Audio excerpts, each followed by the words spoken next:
एक बॉक्स, उसमें एक कैट जो अलाइव भी है, डेड भी है at the same time.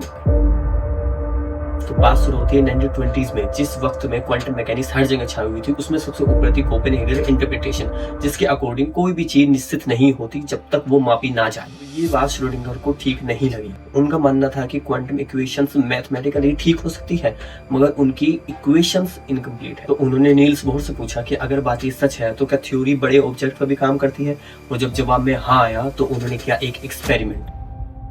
In 1935 physicist Irwin Schrodinger ने एक एक्सपेरिमेंट किया जिसे कहा जाता है श्रोडिंगर्स कैट एक्सपेरिमेंट। इसके लिए उन्होंने एक बंद बॉक्स में एक cat, radio active material, Geiger counter, एक हथौड़ा और एक जहर की शीशी को एक साथ रखा। इसमें रेडियो एक्टिव मटेरियल के 50% चांस है कि 1 घंटे के अंदर उसके एटम टूट जाएंगे, जिसे डिटेक्ट करेगा गीगर काउंटर और सिग्नल देगा। तो हथौड़ा जहर की शीशी को तोड़ेगा और जहर बिल्ली के कांटेक्ट में आएगा और बिल्ली की मौत हो जाएगी। और अगर रेडियो एक्टिव मटेरियल के एटम्स नहीं टूटते हैं तो बिल्ली नहीं मरेगी।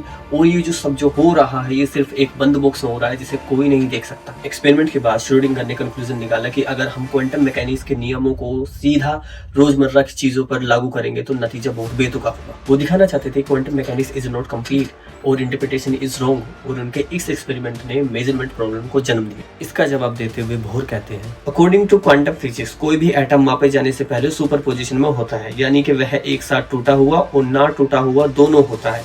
क्योंकि बिल्ली रेडियो एक्टिव एटम के साथ है तो वह सुपर पोजिशन में है, तो बिल्ली का जीवन उसी पर निर्भर है। इसलिए बिल्ली एक टाइम पर डेड भी है और अलाइव भी। अब श्रोडिंगर बोर से पूछते हैं, क्वांटम पोजीशन कब डिसाइड होती है? मशीन मापे तब, इंसान देखे तब, या जब कोई ऑब्जेक्ट इन्वायरमेंट से इंटरेक्ट करता है तब? मशीन, इन्वायरमेंट, इंसान अपने अकॉर्डिंग ऑब्जर्व करता है। ऑब्जर्व का मतलब इंसान नहीं है।